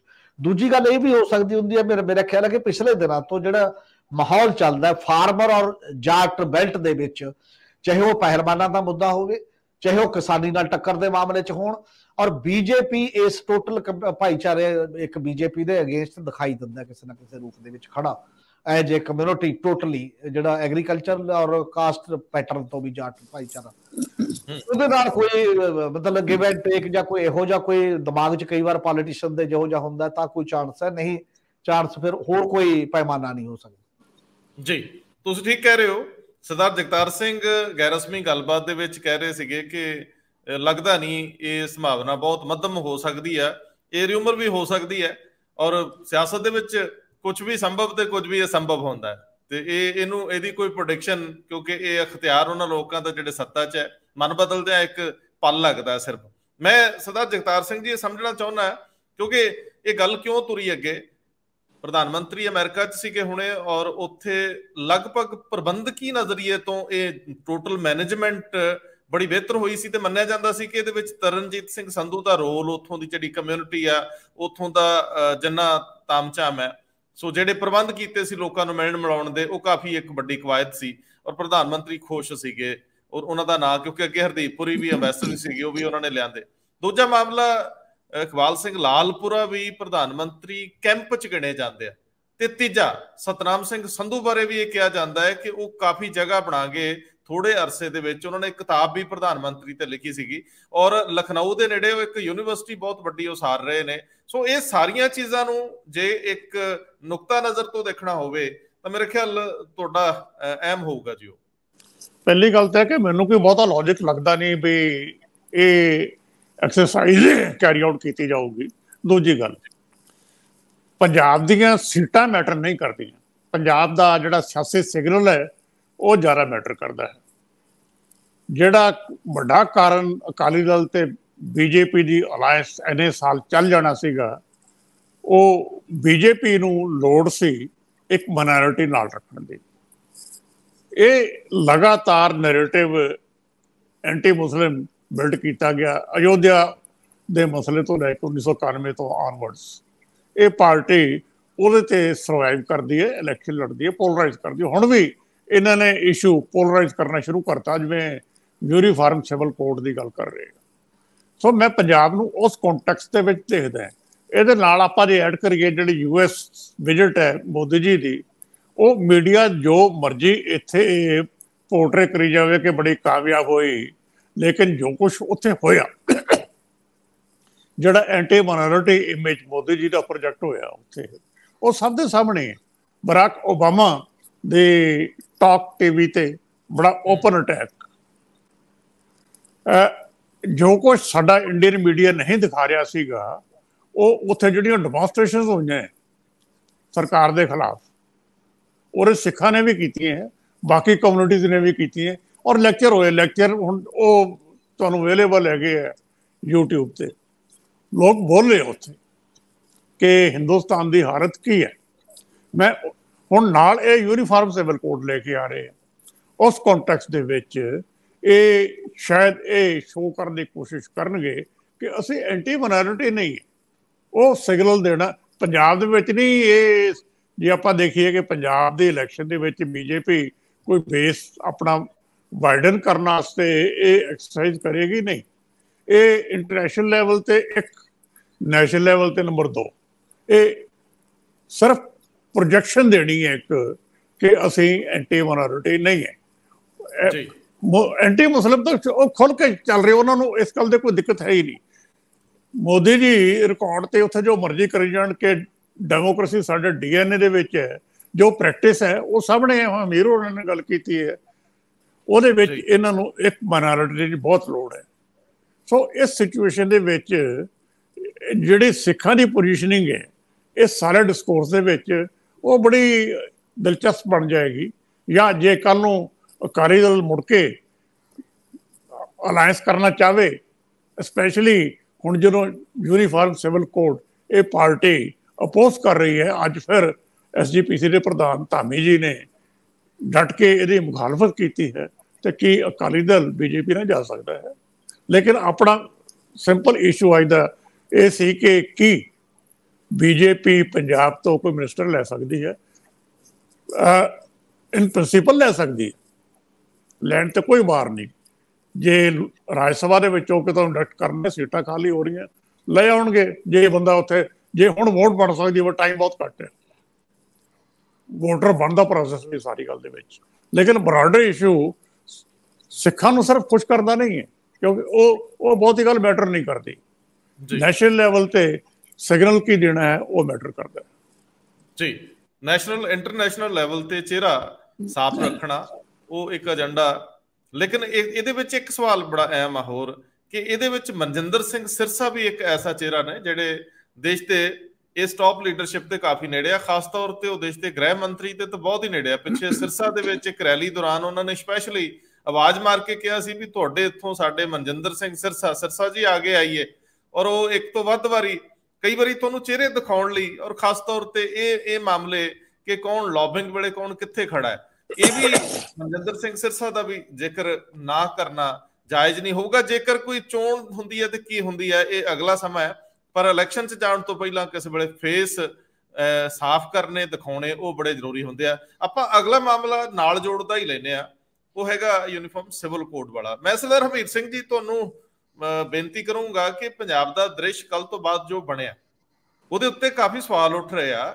ਆਪਾਂ ਗੱਲ ਇੱਥੋਂ ਤੋਰੀਏ, ਇਹ ਆਖਰੀ ਸਾਡਾ ਮਾਮਲਾ ਹੋਊਗਾ ਜਿਹੜਾ ਅਸੀਂ ਲੈ ਰਹੇ ਹਾਂ।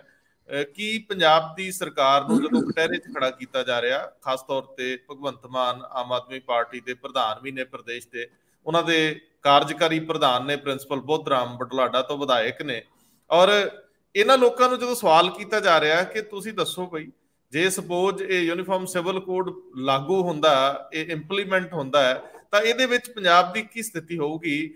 ਜਿਹੜੇ ਮਾਮਲੇ ਕਲਚਰਲ ਨੇ ਉਹਨਾਂ ਨੂੰ ਤੁਸੀਂ ਕਿਵੇਂ ਡਿਫਾਈਨ ਕਰੋਗੇ? ਕੋਈ ਕਲੈਰਿਟੀ ਤਾਂ ਦਿਓ। ਮੈਨੂੰ ਲੱਗਦਾ ਕਿ ਇੱਥੇ ਸ਼ਾਇਦ ਕੋਈ ਗੱਲ ਕਰਨੀ ਸੰਭਵ ਨਾ ਹੋਵੇ। ਜਿਵੇਂ ਸਰਦਾਰ ਜਗਤਾਰ ਸਿੰਘ ਜੀ ਨੇ ਕਿਹਾ ਕਿ ਐਡਵੋਕੇਟ ਹਰਜਿੰਦਰ ਸਿੰਘ ਧਾਮੀ ਨੇ ਚੀਮਾ ਤੋਂ ਬਾਅਦ, ਕਿਉਂਕਿ ਇਸ ਵੇਲੇ ਸੁਖਬੀਰ ਸਿੰਘ ਬਾਦਲ ਤਾਂ ਪਿਕਚਰ 'ਚ ਹੈ ਨਹੀਂ, ਤੇ ਧਾਮੀ ਅਹਿਮ ਸਥਿਤੀ 'ਚ ਨੇ, ਉਹਨਾਂ ਵੱਲੋਂ ਸਾਫ਼ ਕਰਨਾ। ਪਿੱਛੇ ਅਕਾਲ ਤਖ਼ਤ ਦੇ ਜਥੇਦਾਰ ਵੱਲੋਂ ਵੀ ਵਿਰੋਧ ਕੀਤਾ ਗਿਆ ਸੀਗਾ ਕਾਫੀ ਸਮਾਂ ਪਹਿਲਾਂ ਦਾ, ਜਦੋਂ ਅਸੀਂ ਜ਼ਿਕਰ ਕਰਦੇ ਹਾਂ ਪਹਿਲਾਂ ਰੌਲੇ ਪਏ ਸੀ। ਸੋ ਇਸ ਸਥਿਤੀ ਨੂੰ ਜ਼ਰਾ ਕਲੀਅਰ ਕਰਿਓ ਕਿ ਪੰਜਾਬ ਅਸੀਂ ਜਿਸ ਖਿੱਤੇ 'ਚ ਬੈਠੇ ਹਾਂ, ਪ੍ਰਦੇਸ਼ਕ ਨੁਕਤਾ ਨਜ਼ਰ ਤੋਂ ਇਹ ਜਿਹੜੀਆਂ ਧਿਰਾਂ ਨੇ ਇਹ ਸਾਰੇ ਮਾਮਲੇ ਨੂੰ ਕਿਵੇਂ ਐਡਰੈਸ ਹੁੰਦਾ ਵੇਖ ਰਹੇ ਆਪਾਂ? ਅਸਲ ਦੇ ਵਿੱਚ ਇਹ ਹੈ ਵੀ ਜਿੱਥੇ ਤੁਸੀਂ ਸਿਆਸਤ ਕਰਦੇ ਹੋ ਉੱਥੇ ਪਾਪੂਲੇਸ਼ਨ ਕਿਹੋ ਜਿਹੀ ਹੈ, ਉਹਨਾਂ ਦੇ ਰੀਤੀ ਰਿਵਾਜ, ਉਹਨਾਂ ਦੇ ਬੈਕਗਰਾਉਂਡ, ਔਰ ਉਹ ਕਿਵੇਂ ਬਿਹੇਵ ਕਰਦੀ ਹੈ, ਉਹਨਾਂ ਦੀ ਲੋੜ ਕੀ ਹੈ, ਇਹ ਸਾਰੀਆਂ ਗੱਲਾਂ ਨਾਲ ਜੇ ਜੁੜ ਕੇ ਸਿਆਸਤ ਨਹੀਂ ਹੁੰਦੀ ਤਾਂ ਇਹਦਾ ਮਤਲਬ ਤੁਸੀਂ ਲੰਮੀ ਰੇਸ ਦੇ ਘੋੜੇ ਨਹੀਂ ਹੋ ਸਕਦੇ। ਟੈਂਪਰੇਰੀ ਤੁਸੀਂ ਠੀਕ ਹੈ ਆਪੋ ਆਪਣੀ ਗੱਲ, ਜਾਂ ਸੱਤਾ ਤੁਹਾਨੂੰ ਮਿਲ ਗਈ ਤੁਸੀਂ ਸੱਤਾ ਚਲਾ ਰਹੇ ਹੋ ਉਸ ਲੈਵਲ ਤੇ। ਦੂਜੀ ਗੱਲ ਇਹ ਵੀ ਇਹ ਦੇਸ਼ ਕਿੰਨਾ ਕੰਪਲੈਕਸ ਹੈ, ਜਿੱਥੋਂ ਦਿਖਾਈ ਦਿੰਦਾ ਹੈ ਜਿਹੜਾ ਕਾਮਨ ਸਿਵਲ ਕੋਡ ਤਾਂ ਦੂਰ ਦੀ ਯੂਨੀਫਾਰਮ ਸਿਵਲ ਕੋਡ ਤਾਂ ਬਾਅਦ ਦੀ ਗੱਲ ਹੈ। ਪਹਿਲਾਂ ਅਸੀਂ ਅਜੇ ਦੂਜੀਆਂ ਰਿਵਾਜਾਂ 'ਚ ਇੰਨੇ ਜ਼ਿਆਦਾ ਫਸੇ ਆ ਤੇ ਉਹੀ ਨਹੀਂ ਹੈ। ਅੱਜ ਮੈਂ ਗੱਲ ਕਰਦਾ 20 ਜੂਨ ਦੀ ਘਟਨਾ, ਰਾਸ਼ਟਰਪਤੀ ਦ੍ਰੋਪਦੀ ਮੁਰਮੂ ਦੀ, और ये कल सामने आई है, कल भी किसी ने ट्वीट किया, एक जर्नलिस्ट ने बड़े पद्धर ते उत्ते और लिखिया फोटो पा के दोनों, एक होर मंत्री दी ਜਿਹੜਾ ਹੋਰ ਕਾਸਟ ਦਾ ਤੇ ਆਦਿਵਾਸੀ ਹੈ ਕਿ ਉਹ ਉੱਥੇ ਜਾਂਦਾ ਤੇ ਤੁਸੀਂ ਜਿਹੜਾ ਰਾਸ਼ਟਰਪਤੀ ਦੇ ਸਾਹਮਣੇ ਇੱਕ ਕਾਠ ਦਾ ਉਹ ਰੱਖ ਦਿੰਦੇ ਹੋ ਸਕੰਜਾ, ਜਾ ਕੇ ਤੁਸੀਂ ਦੂਰੋਂ ਮੱਥਾ ਟੇਕ ਸਕਦੇ ਹੋ।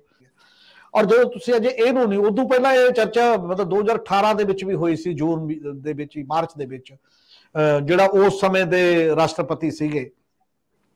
ਔਰ ਉਹਨਾਂ ਨੇ ਵੀ ਇਹੀ ਕੀਤਾ, ਜਿਹੜੇ ਕੋਵਿੰਦ ਸਾਹਿਬ ਸੀਗੇ, ਕਿ ਜਾके बल्कि उन्होंने पत्नी धर्म पत्नी भी नाल सीगे सविता, और उन्होंने जाके ना राष्ट्रपति भवन तो बकायदा एक डिप्टी कमिश्नर दे नाम एक नोटिस दिता सी कि की हो रहा है, मतलब ये सारा कुछ रौला रप्पा भी पिया ते वो दब दिता गया। इहो ਜਿਹੇ मामले सी, क्योंकि तुसीं आदिवासी हो, तुसीं दलित हो, तुसीं उत्थे नहीं जा सकते इस मामले। कोई मेन स्ट्रीम मीडिया नहीं उठाएगा, कोई बाकी नहीं। और ਇਹਦੇ ਚ ਗੱਲ ਸਾਡੇ ਸਾਹਮਣੇ ਕੀ ਆ ਰਹੀ ਹੈ ਹੁਣ ਉਸ ਮਾਮਲੇ ਚ, ਇਹੀ ਆ ਰਹੀ ਹੈ ਨਾ ਕਿ ਤੁਸੀਂ ਸਾਡੇ ਰੀਤੀ ਰਿਵਾਜ, ਸਾਡੀਆਂ ਬੈਕਗ੍ਰਾਉਂਡ ਕਿੰਨੀਆਂ ਜ਼ਿਆਦਾ ਉਹ ਨੇ, ਤੇ ਤੁਸੀਂ ਕਾਮਨ ਗੱਲ ਕਰਦੇ ਹੋ ਕਿ ਸਾਰੇ ਮਾਮਲੇ ਚ ਕਾਮਨ ਸਿਵਲ ਕੋਡ ਜਾਂ ਉਸ ਲੈਵਲ ਤੇ ਗੱਲ ਹੋ ਜਾਏਗੀ। ਮੰਦਰ ਵਾਲਿਆਂ ਨੇ ਕੇਵਲ ਇੰਨਾ ਕਹਿਤਾ ਕਿ ਜੇ ਜੀ ਯਾਤਰਾ ਦੇ ਦੌਰਾਨ ਆਉਂਦੇ 2 ਦਿਨ ਜਿਹੜੀ ਯਾਤਰਾ ਚੱਲਦੀ ਹੈ ਉਸ ਦਿਨ ਅਸੀਂ ਰਾਸ਼ਟਰਪਤੀ ਜੀ ਨੂੰ ਉੱਥੇ ਜਾਣ ਦਾ ਮੌਕਾ ਦੇ ਦਿੰਦੇ, ਨਹੀਂ ਤਾਂ ਨਹੀਂ ਦਿੰਦੇ। ਇਹ ਜਵਾਬ ਹੈ ਉਹਨਾਂ ਦੀ ਅਥਾਰਟੀ ਵੱਲੋਂ ਜਿਹੜਾ ਹੁਣ ਤੱਕ ਛਪਿਆ ਜਾ ਆਇਆ। फिर जो साडे पंजाब का एक क्वेश्चन आता उस सार तो ये भी अपनी एक हिस्टरी है, एक अपनी बैकग्राउंड है, अपना एक विरसा, हर एक का अपना एक कल्चर है जिहदे तहत डिफरेंट टाइप के जिहड़े कोड बने हुए ने अलग अलग मामलों के। और उहदे च बहुत चीज़ां तां साडियां तां पहले ही उहदे च ने, जिहदे चों जिवें आपां गल करदे रहे हां इदों पहलां भी, जिहदे च सिख तां खास तौर ते पहलां ही कहंदे रहिंदे वी सानूं तुसीं जकड़ क्यों रखे है। ਜਿਹੜਾ ਹਿੰਦੂ ਮੈਰਿਜ ਐਕਟ ਹੈ ਉਹ ਸਿੱਖ ਬੋਧੀ ਜੈਨੀ ਤੇ ਵੀ ਲਾਗੂ ਕਿਉਂ ਹੁੰਦਾ ਹੈ? ਇਸੇ ਲਈ ਤਾਂ ਆਰਟੀਕਲ 25 ਜਿਹੜਾ BC ਕਨਸਟੀਟਿਊਸ਼ਨ ਦਾ ਉਹਦੇ ਖਿਲਾਫ ਜਦੋਜਹਿਦ ਰਹੀ ਹੈ। ਪ੍ਰਕਾਸ਼ ਸਿੰਘ ਬਾਦਲ ਉਹਨਾਂ ਨੇ ਵੀ ਜਾ ਕੇ ਉਹ ਪਰਚੇ ਪਾੜ ਦਿੱਤੇ ਸੀਗੇ ਕਿ ਸਾਡੀ ਆਇਡੈਂਟੀਟੀ ਦਾ ਕੁਐਸਚਨ ਹੈ ਜੀ, ਇਹ ਸਾਨੂੰ ਕਿ ਅਲੱਗ ਮੰਨਦੇ ਨਹੀਂ ਹੋ ਤੁਸੀਂ ਉਸ ਪੱਧਰ ਦੇ ਉੱਤੇ। ਔਰ ਉਹ ਸਾਰੇ ਮਾਮਲੇ ਦੇ ਵਿੱਚ ਤੇ ਇੱਥੋਂ ਦੀ ਪੋਲਿਟਿਕਸ ਲਾਜ਼ਮੀ ਹੈ ਕਿ ਉਹ ਯੂਨੀਫਾਰਮ ਸਿਵਲ ਕੋਡ ਨੂੰ ਨਹੀਂ ਪ੍ਰਵਾਨ ਕਰੇਗੀ। ਜਿਹੜਾ ਸਵਾਲ ਆਮ ਆਦਮੀ ਪਾਰਟੀ ਦਾ, ਜਿਹੜੀ ਅਜੇ ਨਵੀਂ ਪਾਰਟੀ ਜਿਹਦਾ ਅਜੇ ਇਹਨਾਂ ਮੁੱਦਿਆਂ ਤੇ ਮੈਨੂੰ ਲੱਗਦਾ ਕੋਈ ਥਾਟ ਪ੍ਰੋਸੈਸ ਨਹੀਂ ਹੈ, ਕੋਈ ਮੀਟਿੰਗ ਕੀਤੀ। ਸਾਡੀਆਂ ਪਾਰਟੀਆਂ 'ਚ ਪ੍ਰੋਬਲਮ ਕੀ ਆ ਗਈ? ਪਾਰਟੀਆਂ ਦਾ ਜਿਹੜਾ ਕਾਰ ਵਿਹਾਰ ਹੈ ਨਾ, ਉਹ ਇੱਕ ਲੀਡਰ ਬੈਠਾ ਹੈ ਆਪਦੇ ਬੌਸ ਨਾਲ ਗੱਲ ਕਰਦਾ ਉਹ ਵੱਧ ਤੋਂ ਵੱਧ, ਤੇ ਉਹ ਚੱਕ ਕੇ ਬਿਆਨ ਦੇ ਦਿੰਦਾ, ਮੰਥਨ ਨਹੀਂ ਹੁੰਦਾ। ਇਹ ਜਿਹੜਾ ਯੂਨੀਫਾਰਮ ਕੋਡ ਦਾ ਸਵਾਲ ਹੈ, ਸਿਵਲ ਕੋਡ ਦਾ, ਇਹ ਤੁਸੀਂ ਦੱਸੋ ਮੈਨੂੰ ਲੱਗਦਾ ਕਿ ਕਦ ਆਮ ਆਦਮੀ ਪਾਰਟੀ ਦੀਆਂ ਕਿਹੜੀਆਂ ਮੀਟਿੰਗਾਂ 'ਚ ਚਰਚਾ ਹੋ ਗਿਆ ਹੋਵੇਗਾ, ਕਦੇ ਮੰਥਨ ਹੋਇਆ ਹੋਵੇ ਤੇ ਕਿਵੇਂ ਠੀਕ ਹੋ, ਕਿਵੇਂ ਕੋਈ ਸਟੇਟ ਬਾਡੀ ਦੀ ਮੀਟਿੰਗ ਹੋਈ, ਕੋਈ ਨੈਸ਼ਨਲ ਦੀ ਮੀਟਿੰਗ ਹੋਈ, ਤੇ ਕਦੇ ਕਾਂਗਰਸ ਦੀ ਪ੍ਰਦੇਸ਼ ਦੀ ਮੀਟਿੰਗ ਆਪਾਂ ਸੁਣੀ ਹੈ ਕਿ ਹੁਣ ਹੋ ਰਹੀ ਹੈ? ਕਾਂਗਰਸ ਵਰਕਿੰਗ ਕਮੇਟੀ ਦੀ ਆਲ ਇੰਡੀਆ ਦੀ ਤਾਂ ਹੁੰਦੀ ਦਿਖਾਈ ਦੇ ਰਹੀ ਹੈ। ਹਾਂ, ਅਕਾਲੀ ਫਿਰ ਵੀ ਮੀਟਿੰਗ ਕਰਦੇ ਰਹੇ ਨੇ, ਐਤਕੀ ਤਾਂ ਅਕਾਲੀਆਂ ਦੀ ਵੀ ਕੋਈ ਮੀਟਿੰਗ ਨਹੀਂ, ਕਿਉਂਕਿ ਪ੍ਰਧਾਨ ਇੱਥੇ ਨਹੀਂ ਹੈ। ਕੋਰ ਕਮੇਟੀ ਦੀ ਜਾਂ ਬਾਕੀ ਦੀ ਮੀਟਿੰਗ ਹੋ ਕੇ ਫੈਸਲੇ ਕਿਸੇ ਨਾ ਕਿਸੇ ਰੂਪ ਦੇ ਵਿੱਚ ਹੁੰਦਾ ਸੀ। ਤੇ ਇਹਦੇ ਲਈ ਸਵਾਲ ਉੱਠਣੇ ਸੁਭਾਵਿਕ ਨੇ ਕਿ ਭਾਈ ਸਾਹਿਬ ਤੁਸੀਂ ਟਵੀਟ ਕਰਦੇ ਹੋ। ਜਦੋਂ ਭਗਵੰਤ ਮਾਨ ਨੇ ਅੱਜ ਇੱਕ ਟਵੀਟ ਕੀਤਾ ਥੋੜਾ ਜਿਹਾ, ਔਰ ਉਹ ਟਵੀਟ ਕੀਤਾ ਕਿ ਜਿਹੜਾ ਪਰਲ ਕੰਪਨੀਆਂ ਉਹਦੀਆਂ ਜਾਇਦਾਦਾਂ ਅਸੀਂ ਵੇਚ ਕੇ ਲੋਕਾਂ ਨੂੰ ਪੈਸੇ ਮੋੜਾਂਗੇ। ਕੇਜਰੀਵਾਲ ਨੇ 2 ਮਿੰਟ ਨਹੀਂ ਲੱਗਣ ਦਿੱਤੇ, ਉੱਪਰ ਦੀ ਟਵੀਟ ਕਰਤਾ। ਇਸੇ ਤਰ੍ਹਾਂ ਜਦ ਕੇਜਰੀਵਾਲ ਟਵੀਟ ਕਰਦੇ ਨੇ, ਭਗਵੰਤ ਮਾਨ ਫਟਾਫਟ ਟਵੀਟ ਕਰ ਦਿੰਦੇ ਨੇ ਦਿੱਲੀ ਦੀ ਐਜੂਕੇਸ਼ਨ ਤੇ ਬਾਕੀ ਚੀਜ਼ਾਂ ਤੇ। ਤਾਂ ਇਸ ਇਸ਼ੂ ਤੇ ਅੱਜ ਤੱਕ ਟਵੀਟ ਕਿਉਂ ਨਹੀਂ ਆਇਆ? ਪੰਜਾਬ ਦੇ ਲੋਕ ਪੰਜਾਬ ਦੇ ਮੁੱਖ ਮੰਤਰੀ ਤੋਂ ਉਮੀਦ ਕਰਦੇ ਨੇ ਕਿ ਤੁਸੀਂ ਕੀ ਕਹਿਣਾ ਚਾਹੁੰਦੇ ਹੋ ਜੀ? ਤੁਹਾਡੀ ਰਾਏ ਉਹੀ ਹੈ ਸੇਮ ਜਿਹੜੀ ਸੰਦੀਪ ਪਾਠਕ ਦੀ ਰਾਏ ਹੈ। ਔਰ ਇਸੇ ਕਰਕੇ ਆਮ ਆਦਮੀ ਪਾਰਟੀ ਦੇ ਪੰਜਾਬ ਯੂਨਿਟ ਤੋਂ, ਜਿਵੇਂ ਲੋਕ ਬੀਜੇਪੀ ਦੇ, ਜਿਵੇਂ ਲੋਕ ਕਾਂਗਰਸ ਦੇ ਪੰਜਾਬ ਯੂਨਿਟਾਂ ਤੋਂ ਪੁੱਛਦੇ ਨੇ ਨਾ ਕਿ ਦਰਿਆਈ ਪਾਣੀਆਂ ਬਾਰੇ ਸਮਝ ਦੱਸੋ ਜੀ, ਚੰਡੀਗੜ੍ਹ ਬਾਰੇ ਸਮਝ ਦੱਸੋ ਜੀ, ਪੰਜਾਬ ਦੇ ਪਾਣੀਆਂ ਬਾਰੇ, ਬਾਕੀ ਦੇ ਮੁੱਦਿਆਂ ਬਾਰੇ ਸਮਝ ਦੱਸੋ ਪੰਜਾਬੀ ਬੋਲਦੇ ਇਲਾਕਿਆਂ ਦੇ। ਇਸੇ ਤਰ੍ਹਾਂ ਜਿਹੜੀਆਂ so called national party registered ਤੌਰ ਤੇ ਚਾਹੇ ਨੈਸ਼ਨਲ ਪਾਰਟੀ ਹੋ ਗਈ ਹੈ ਕਿਉਂਕਿ ਉਨੀਆਂ ਕੁ ਵੋਟਾਂ ਮਿਲ ਗਈਆਂ, 2 ਰਾਜਾਂ 'ਚ ਅਜੇ ਹੈ, ਡੋਮੀਨੇਟ ਤੁਸੀਂ ਅਜੇ ਪੰਜਾਬ 'ਚ ਕਰਦੇ ਹੋ। ਪੰਜਾਬੀਆਂ ਦਾ ਹੱਕ ਵੀ ਬਣਦਾ, ਤੁਹਾਡੀ ਇਹ ਜ਼ਿੰਮੇਵਾਰੀ ਹੈ ਪੰਜਾਬ ਨੂੰ ਕਲੀਅਰ ਕਰਨ ਦੀ ਕਿ ਪੰਜਾਬ ਦੀ ਆਮ ਆਦਮੀ ਪਾਰਟੀ ਦਾ ਕੀ ਵਿਊ ਹੈ ਇਸ ਜਿਹੜਾ ਯੂਨੀਫਾਰਮ ਸਿਵਲ ਕੋਡ ਦੇ ਮੁੱਦੇ ਦੇ ਉੱਤੇ, ਜਾਂ ਤੁਸੀਂ ਉਸੇ 'ਚ ਪੈਰ ਧਰ ਦਿਓ ਤਾਂ ਵੀ ਦੱਸ ਦਿਓ। ਕਲੀਅਰ ਹੋਣਾ ਚਾਹਣਗੇ ਲੋਕ ਮੇਰਾ ਖਿਆਲ ਹੈ ਇਸ ਸਾਰੇ ਮਾਮਲੇ ਦੇ ਉੱਤੇ। ਔਰ ਉਹ ਬੇਬਾਗਲੇ ਬਹੁਤ ਟਵੀਟ ਕਰਦੇ ਨੇ, ਦੇ ਦੇਣਾ ਚਾਹੀਦਾ, ਸ਼ਾਇਦ ਅੱਜ ਆ ਜਾਏ ਕੱਲ ਆ ਜਾਏ। ਜਦੋਂ ਵੀ ਟਵੀਟ ਦੇਣਗੇ ਤਾਂ ਪੰਜਾਬੀਆਂ ਨੂੰ ਕਲੈਰਿਟੀ ਹੋ ਜਾਏਗੀ ਕਿ ਪਾਰਟੀ ਇੱਕ ਸੁਰ ਹੈ ਜਾਂ ਵੱਖ-ਵੱਖ ਡਿਵਰਸ ਹੈ ਪਾਰਟੀ, ਵੱਖ-ਵੱਖ ਸਟੇਟਾਂ ਦੇ ਵਿੱਚ ਰਹਿੰਦੇ ਹੋਏ ਅਲੱਗ-ਅਲੱਗ ਵਿਊ ਵੀ ਲੈ ਸਕਦੀ ਹੈ, ਇੰਨਾ ਕੁ ਡੈਮੋਕ੍ਰੈਟਿਕ ਰਾਈਟ ਹੈ ਜਾਂ ਨਹੀਂ ਹੈ, ਇਹ ਸਾਰੀਆਂ ਚੀਜ਼ਾਂ ਵੀ ਸਾਹਮਣੇ ਆਉਣਗੀਆਂ ਉਸ ਸਾਰੇ ਮਾਮਲੇ ਨਾਲ। ਹੋ ਸਕਦਾ ਤੁਹਾਨੂੰ ਸੁਣਦੇ ਹੋਣ ਤਾਂ ਕਰ ਹੀ ਦੇਣ, ਟਵੀਟ ਵੀ ਕਰ ਦੇਣ, ਤੁਹਾਡਾ ਲਾਮਾ ਲਾ ਦੇਣ। ਮੈਂ ਸਰਦਾਰ ਜਗਤਾਰ ਸਿੰਘ ਜੀ, ਜਦੋਂ ਤੁਹਾਨੂੰ ਸੁਣ ਰਿਹਾ ਸੀਗਾ ਤੇ ਤੁਸੀਂ ਕਹਿ ਰਹੇ ਸੀਗੇ ਕਿ ਹੋ ਸਕਦਾ ਕੱਲ ਨੂੰ ਅਕਾਲੀ ਦਲ ਦਾ ਬੀਜੇਪੀ ਨਾਲ ਗੱਠਜੋੜ ਹੋ ਜੇ। ਹੁਣ ਸਵਾਲ ਇਹ ਆ, ਦਿਲਚਸਪ ਸਵਾਲ ਹੈ ਕਿ ਜਿਹੜੀ ਪਾਰਟੀ ਉਹਨਾਂ ਨਾਲ ਦਿੱਲੀ 'ਚ ਖਹਿ ਰਹੀ ਆ, ਲੜ ਰਹੀ ਆ, ਕਈ ਮਾਮਲਿਆਂ ਦੇ ਵਿੱਚ ਉਹਨਾਂ ਦੇ ਬੰਦੇ ਵੀ ਅੰਦਰ ਆ, ਪਹਿਲੀ ਦੂਜੀ ਕਤਾਰ ਦੇ ਹੀ ਬੰਦੇ ਅੰਦਰ ਕੀਤੇ ਹੋਏ ਆ ਬੀਜੇਪੀ ਦੀ ਸੱਤਾ ਨੇ ਫੜ ਕੇ, ਉਹ ਤਾਂ ਉਹਨਾਂ ਦੇ ਹੱਕ 'ਚ ਖਲੋਤੇ ਹੋਏ ਆ ਕੱਲ ਸੰਦੀਪ ਪਾਠਕ ਦੇ ਰੂਪ 'ਚ। ਤੇ ਜਿਹੜੇ ਗੱਠਜੋੜ ਦੀ ਸੰਭਾਵਨਾ ਜਤਾਈ ਜਾ ਰਹੀ ਆ ਉਹਨਾਂ ਦੇ ਡਾਕਟਰ ਦਲਜੀਤ ਸਿੰਘ ਚੀਮਾ, ਕਿਉਂਕਿ ਉਹਨਾਂ ਦੇ ਮੇਨ ਬੁਲਾਰੇ ਵੀ ਉਹੀ ਨੇ ਤੇ ਉਹੀ ਫੇਸ ਨੇ ਸੁਖਬੀਰ ਸਿੰਘ ਬਾਦਲ ਦੀ ਗੈਰ ਹਾਜ਼ਰੀ ਦੇ ਵਿੱਚ ਇਸ ਤਰ੍ਹਾਂ ਦੇ ਅਧਿਕਾਰਤ ਬਿਆਨ ਦੇਣ ਲਈ, ਤੇ ਉਹ ਇਹਦਾ ਵਿਰੋਧ ਕਰ ਰਹੇ। ਤੇ ਅੱਜ ਧਾਮੀ ਸਾਹਿਬ ਨੇ ਵੀ ਜ਼ਬਰਦਸਤ ਵਿਰੋਧ ਕਰ ਦਿੱਤਾ। ਤੋ ਇਹ ਦਿਲਚਸਪ ਸਥਿਤੀ ਆ। ਖੈਰ ਇਹ ਸਾਰੀ ਇਕੁਏਸ਼ਨ ਨੂੰ ਤੁਸੀਂ ਕਿਵੇਂ ਲੈ ਰਹੇ ਹੋ? ਯੂਨੀਫਾਰਮ ਸਿਵਲ ਕੋਡ ਦੇ ਮਾਮਲੇ ਦੇ ਵਿੱਚ ਪੰਜਾਬ ਇੱਕੋ ਹੀ ਸਟੇਟ ਹੈ ਹਿੰਦੁਸਤਾਨ ਦੇ ਵਿੱਚ ਜਿਹਦਾ ਕੰਪਲੈਕਸ਼ਨ ਵੱਖਰਾ ਹੈ। ਇਹ ਮਾਈਨੋਰਿਟੀ ਜਿਹੜੀ ਇੱਕ ਨੈਸ਼ਨਲ ਲੈਵਲ ਤੇ ਮਾਈਨੋਰਿਟੀ ਹੈ, ਉਹ ਇੱਥੇ ਮੈਜੋਰਿਟੀ ਦੇ ਵਿੱਚ ਹੈ। ਇਹ ਫੈਨਾਮਨਾ ਕਸ਼ਮੀਰ ਦੀ ਮੈਂ ਗੱਲ ਨਹੀਂ ਕਰਦਾ ਹੁੰਦਾ, ਕਿਉਂਕਿ ਉੱਥੇ ਸਿਚੁਏਸ਼ਨ ਬਿਲਕੁਲ ਹੀ ਡਿਫਰੈਂਟ ਹੈ। ਪੰਜਾਬ ਦਾ ਡਿਸਕੋਰਸ ਡੋਮੀਨੈਂਟ ਹੈ ਤੇ ਇੱਥੇ ਇੱਕ ਮਾਈਨੋਰਿਟੀ ਜਿਹੜੀ ਨੈਸ਼ਨਲ ਮਾਈਨੋਰਿਟੀ ਹੈ, ਇੱਥੇ ਸਟੇਟ ਦੇ ਵਿੱਚ ਮੈਜੋਰਿਟੀ ਹੈ। ਇਸ ਕਰਕੇ ਯੂਨੀਫਾਰਮ ਸਿਵਲ ਕੋਡ ਤੇ ਰਿਐਕਸ਼ਨ ਸਭ ਤੋਂ ਜ਼ਿਆਦਾ ਪੰਜਾਬ ਵਿੱਚ ਹੀ ਹੋਏਗਾ। ਮੁਸਲਿਮ ਕਮਿਊਨਿਟੀ ਐਜ਼ ਸੱਚ ਉਹ ਹੁਣ ਇੰਨੀ ਕੁ ਦੱਬੀ ਹੋਈ ਹੈ ਕਿ ਉਹਨਾਂ ਜਾਣ ਹੀ ਨਹੀਂ ਹੈ। ਜੇ ਇਹ ਲੜਾਈ ਲੜੀ ਜਾਏਗੀ ਤੇ ਇਹਦਾ ਖਿੱਤਾ ਪੰਜਾਬ ਹੋਏਗਾ ਕਮਿਊਨਿਟੀ ਦੇ ਲੈਵਲ ਤੇ, ਜਦ ਕਿ ਕਾਂਗਰਸ ਵੀ ਅਪੋਜ਼ ਕਰ ਰਹੀ ਹੈ, ਬਾਕੀ ਹੋਰ ਪਾਰਟੀਆਂ ਬਹੁਤ ਅਪੋਜ਼ ਕਰ ਰਹੀਆਂ। ਬੀਜੇਪੀ ਦਾ ਸੰਘ ਪਰਿਵਾਰ ਦਾ ਏਜੰਡਾ ਹੈ, ਬੀਜੇਪੀ ਤਾਂ ਉਹਦੇ ਫਰੰਟ ਆਰਗੇਨਾਈਜੇਸ਼ਨ ਹੈ। ਸੋ ਇਲੈਕਸ਼ਨ ਦੇ ਨੇੜੇ ਆ ਕੇ ਉਹਨਾਂ ਨੇ ਆਪਣਾ ਏਜੰਡਾ ਓਪਨ ਕਰਤਾ ਕਿ ਅਸੀਂ ਪੋਲਰਾਈਜ਼ ਕਰਕੇ ਇੰਡੀਅਨ ਸੋਸਾਇਟੀ ਇੱਥੇ ਵੋਟਾਂ ਲੈਣੀ। ਹੁਣ ਪੰਜਾਬ ਕਿਵੇਂ ਰਿਐਕਟ ਕਰਦਾ ਹੈ? ਕਾਂਗਰਸ ਨੈਸ਼ਨਲ ਲੈਵਲ ਤੇ ਅਪੋਜ਼ ਕਰ ਰਹੀ ਹੈ, ਪੰਜਾਬ ਦੇ ਵਿੱਚ ਇਹਨਾਂ ਦੇ ਲੀਡਰ ਅਪੋਜ਼ ਕੀਤਾ ਹੈ। ਅੱਜ ਕਾਂਗਰਸ ਦੇ ਐਮਪੀ ਰਵਨੀਤ ਸਿੰਘ ਬਿੱਟੂ ਨੇ ਵੀ ਟਵੀਟ ਕੀਤਾ ਹੈ ਤੇ ਉਹਨਾਂ ਨੇ ਕਿਹਾ ਵੀ ਇਹ ਸਿੱਖ ਆਇਡੈਂਟੀਟੀ ਤੇ ਸਿੱਧਾ ਅਟੈਕ ਹੋਏਗਾ। ਇੰਨਾ ਸ਼ਾਰਪ ਅਟੈਕ ਮੇਰੇ ਖਿਆਲ 'ਚ ਅਕਾਲੀ ਦਲ ਨੇ ਵੀ ਨਹੀਂ ਕੀਤਾ ਜਿੰਨਾ ਉਹਨਾਂ ਨੇ ਇੱਕ ਲਾਈਨ ਟਵੀਟ ਕੀਤਾ ਹੈ। ਗੱਲ ਕਲੀਅਰ ਕਰਤੀ। ਇਸ਼ੂ ਪੰਜਾਬ ਦੇ ਮੁੱਖ ਮੰਤਰੀ ਦਾ ਤੇ ਪੰਜਾਬ ਦੀ ਆਪ ਦੇ ਐਕਟਿੰਗ ਪ੍ਰਧਾਨ ਦਾ ਹੈ। ਇਹਨਾਂ ਦੀ ਇਸ ਮਸਲੇ ਤੇ ਆਈਡੀਓਲੋਜੀਕਲ ਪੋਜੀਸ਼ਨ ਕੀ ਹੈ, ਇਹ ਕਲੀਅਰ ਹੋਣੀ ਚਾਹੀਦੀ ਹੈ। ਇਹ ਇਸ਼ੂ ਇਹ ਨਹੀਂ ਹੈ ਕਿ ਨੈਸ਼ਨਲ ਲੈਵਲ ਤੇ ਇਸ ਪਾਰਟੀ ਦਾ ਕੀ ਸਟੈਂਡ ਹੈ। ਉਹ ਸਭ ਨੂੰ ਪਤਾ ਹੈ ਕਿ ਆਪ ਨੈਸ਼ਨਲ ਲੈਵਲ ਤੇ ਸਿਧਾਂਤਕ ਤੌਰ ਤੇ ਬੀਜੇਪੀ ਦੇ ਏਜੰਡਾ ਹੀ ਫਾਲੋ ਕਰਦੀ। ਹਰ ਇਸ਼ੂ ਵਾਈਜ਼ ਦੇਖ ਲਓ, ਆਪਾਂ ਨੂੰ ਰਿਪੀਟ ਕਰਨ ਦੀ ਲੋੜ ਹੀ ਨਹੀਂ। 370 ਸਭ ਕੁਝ ਲਗਾਤਾਰ ਹੋ ਰਿਹਾ। ਸੋ ਇਹ ਵੀ ਉਸੇ ਲਾਈਨ ਦੇ ਵਿੱਚ ਹੈ ਕਿ ਉਹਨਾਂ ਨੇ ਦੇਰ ਹੀ ਨਹੀਂ ਲਾਈ ਸਪੋਰਟ ਕਰਨ ਦੇ ਵਿੱਚ। ਵੇਟ ਵੀ ਕਰ ਸਕਦੇ ਸੀਗੇ ਲੇਕਿਨ ਨਾਲ ਦੀ ਨਾਲ ਹੀ ਸਪੋਰਟ ਕਰਤਾ। ਇਸ਼ੂ ਪੰਜਾਬ ਦਾ ਹੈ। ਪੰਜਾਬ ਦੇ ਵਿੱਚ ਇਸ ਇਸ਼ੂ ਨੂੰ ਆਮ ਆਦਮੀ ਪਾਰਟੀ ਕਿਸ ਤਰ੍ਹਾਂ ਲਏਗੀ? ਇਹ ਇਸ਼ੂ ਇਗਨੋਰ ਨਹੀਂ ਹੋ ਸਕਦਾ। ਜੇ ਆਪ ਵਾਲੇ ਸੋਚਣ ਕਿ ਸਾਡਾ ਏਜੰਡਾ ਪੰਜਾਬ ਵਿੱਚ ਸਿਰਫ ਇਕਨੋਮਿਕ ਹੈ ਤਾਂ ਨਹੀਂ। ਇਹੀ ਗਲਤੀ ਕਿਸੇ ਵੇਲੇ ਅਕਾਲੀ ਦਲ ਦੀ ਲੀਡਰਸ਼ਿਪ ਨੇ ਕੀਤੀ ਸੀ ਵੀ ਅਸੀਂ ਦਾਲ ਰੋਟੀ ਦੇ ਦਈਏ ਤੇ ਬਾਕੀ ਮਸਲੇ ਇਗਨੋਰ ਕਰ ਦਈਏ। ਪੰਜਾਬ ਇਵੇਂ ਨਹੀਂ ਚੱਲਦਾ ਹੁੰਦਾ। ਪੰਜਾਬ ਦਾ ਪੋਲੀਟੀਕਲ ਡਿਸਕੋਰਸ ਕਿਸੇ ਹੋਰ ਤਰ੍ਹਾਂ ਰਿਐਕਟ ਕਰਦਾ ਹੈ। ਇਹ ਜਿਹੜੀ ਫ੍ਰੀ ਬਿਜਲੀ, ਇਹ ਉਹ ਸਾਰਾ ਜਿਹੜੀਆਂ ਇਹ ਡੋਲਸ ਹੈ, ਇਹ ਟੈਂਪਰੇਰੀ ਹੁੰਦੀਆਂ। ਇਹਦਾ ਅਸਰ ਲੌਂਗ ਟਰਮ ਨਹੀਂ ਹੁੰਦਾ। ਲੌਂਗ ਟਰਮ ਤੇ ਜਿਹੜੀ ਪੰਜਾਬ ਦੀ ਸਾਈਕੀ ਹੈ ਉਹ ਆਪਰੇਟ ਕਰਦੀ ਹੈ ਔਰ ਪੰਜਾਬ ਦੀ ਸਾਈਕੀ ਇਹ ਜਿਹੜੀ ਯੂਨੀਫਾਰਮਿਟੀ ਹੈ ਇਹਨੂੰ ਐਕਸੈਪਟ ਨਹੀਂ ਕਰਦੀ। ਇਹ ਲਗਾਤਾਰ ਡਿਸਕੋਰਸ ਪੰਜਾਬ ਦੇ ਵਿੱਚ ਚੱਲਦਾ ਰਿਹਾ। ਜੇ ਤੁਸੀਂ 1978 ਦੇ ਵਿੱਚ ਫੈਡਰਲਿਜ਼ਮ ਤੇ ਗੁਰਚਰਨ ਸਿੰਘ ਟੌਹੜੀ ਦੀ ਟ੍ਰੀਟਾਈਸ ਪੜ੍ਹੋ ਜਾਂ ਸੁਣੋ, ਲੁਧਿਆਣਾ ਅਕਾਲੀ ਕਾਨਫਰੰਸ ਤੇ ਜਿਹੜਾ ਉਹਨਾਂ ਨੇ ਫੈਡਰਲ ਸਟਰਕਚਰ ਤੇ ਆਪਣੀ ਸਪੀਚ ਦਿੱਤੀ ਸੀ ਉਹ ਹਿਸਟੋਰਿਕ ਹੈ। ਉਹ ਅੱਜ ਦੀ ਡੇਟ ਦੇ ਵਿੱਚ ਵੀ ਯੂਨੀਫਾਰਮ ਸਿਵਲ ਕੋਡ ਦੇ ਮਾਮਲੇ ਤੇ ਉਹ ਨਹੀਂ ਰੈਲੀਵੈਂਟ ਹੈ ਜਿੰਨੀ ਉਹ 1978 ਦੇ ਵਿੱਚ ਰੈਲੀਵੈਂਟ ਸੀ। ਉਹ ਸਿਰਫ ਪੰਜਾਬ ਦੇ ਮਾਮਲੇ ਤੇ ਹੀ ਨਹੀਂ। ਜੇ ਆਪਾਂ ਨੈਸ਼ਨਲ ਪਰਸਪੈਕਟਿਵ ਤੇ ਦੇਖੀਏ, ਮੇਰੇ ਖਿਆਲ ਉਸ ਤੋਂ ਵਧੀਆ ਲੌਜਿਕ ਯੂਨੀਫਾਰਮਿਟੀ ਦੇ ਖਿਲਾਫ, ਹੋਮੋਜਨਾਈਜੇਸ਼ਨ ਦੇ ਖਿਲਾਫ ਹੋਰ ਕੋਈ ਥੀਸਿਸ ਨਹੀਂ ਹੈ। ਜਦਕਿ ਉਹ ਤਾਂ ਨੈਸ਼ਨਲ ਲੈਵਲ ਤੇ ਕਾਂਗਰਸ ਸੀ, ਆਪਣੀ ਜਨਤਾ ਪਾਰਟੀ, ਬੀਜੇਪੀ ਨਹੀਂ ਸੀਗੀ। ਲੇਕਿਨ ਉਹ ਥੀਸਿਸ ਕਿਆ ਹੈ, ਉਹ ਅੱਜ ਵੀ ਜੇ ਅਕਾਲੀ ਦਲ ਉਹਨੂੰ ਅੱਗੇ ਲੈ ਕੇ ਚੱਲੇ ਤੇ ਨੈਸ਼ਨਲ ਲੈਵਲ ਤੇ ਇਹਨੂੰ ਅਪੋਜ਼ ਕਰਨ ਦੀ ਬੇਸਿਸ ਬਣ ਸਕਦੀ ਹੈ। ਲੇਕਿਨ ਆਪ ਵਾਲੇ ਪਹਿਲਾਂ ਇਸ ਤੇ ਮਾਮਲੇ ਤੇ ਆਪਣਾ ਸਟੈਂਡ ਕਲੀਅਰ ਕਰਨ।